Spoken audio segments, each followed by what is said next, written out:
Derek Scissors is a resident scholar at the American Enterprise Institute here in Washington. He tracks Asian economic issues and trends and is an expert on developing economies. And he told me that from a U.S. perspective, the emerging market chaos we've seen should not spread too far. Well, it's one thing for the Federal Reserve, the American Federal Reserve, to say, we are a very sophisticated institution and we think we can pull all this liquidity out of the market and it won't cause any problems in the United States. They may or may not be able to do that. Nobody believes that the central banks in emerging markets can manage this while the Fed is withdrawing dollar liquidity. So the nervousness is over. There are going to be bumps in the road as the liquidity environment changes. How bad are the bumps going to be? Would you consider this just a bump? Well, you know, I think it could turn out to be just a bump if we get lucky and if we have central banks that are wise and judicious in their actions. But I think more likely, at least one of these markets is going to have a real meltdown. And we've seen hints of it. We haven't seen the full thing yet. But it's hard to believe that all of them are going to be able to manage this change in environment from too much liquidity to the right amount of liquidity. When you look around the world, and we look at Turkey and they're raising rates there, do you think it's a fair blame when they blame the U.S. Federal Reserve for cutting rates to zero, hence all that money, investment money, went to the foreign countries in emerging markets, and now they're starting to pare back a little bit? Is it fair to blame the United States and Federal Reserve for saying, hey, we gave you all this extra money to invest, and now we're starting to pull it back, and it's their fault? I'd say there's some blame that goes to the Fed here. I wouldn't put most of it on the Fed. It's not as if the Fed told them, we're going to have easy money forever, and then we're going to blindside, and then they blindsided them with the surprise. The Fed, of course, wasn't promising easy money forever and has been announcing this taper, which is very mild, for a long time. The U.S. pushed out a lot of money in the last 10 years. There's definitely a question about the responsibility of American monetary policy. But this is not a surprise. These countries should be better prepared than they are.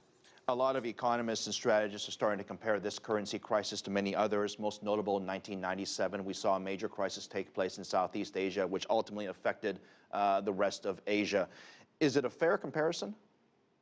I don't think so, in the sense that what was going on in 1997 was a whole development model that kind of went wrong. It's not, there are a lot of different countries with a lot of different development models. This is more just of a straight liquidity crisis. I don't think the impact on the real economies in these countries, in most cases, is going to be as bad as we saw in 1997. I think one or two countries could mismanage their situation, but I don't think we're going to have the kind of regional contagion that we had back then. In fairness, I mean, the banking system back in 1997 was very different than it is today. There's much more liquidity in the marketplace. There's much more assets on the bank's book, and there's probably a lot less bad debt as well. And I wonder if all these things combined create an atmosphere that perhaps this could just be a hiccup. Is there a point or number that you're looking at that would cause you greater concern? Well, I think the problem would be you'd have to look at individual markets. So right now, the Indian central bank, for example, and I don't mean to pick on India, but their head of their central bank has been in the news, has decided, we really would like to have a positive interest rate. And he's refusing to buckle to pressure to keep his interest rate low, even though Indian inflation is quite high. If you get a country that gives in to populist pressure, they immediately become a flashpoint for everybody else, and everybody starts worrying about debt defaults and so on. You have to have an interest rate that's commensurate with your inflation rate. Turkey has realized that. It looks like India has realized that. Those are the countries that you have to watch. If some country says, no, we want growth, don't worry about interest rates, it doesn't matter, those are the countries that the financial sector is going to watch.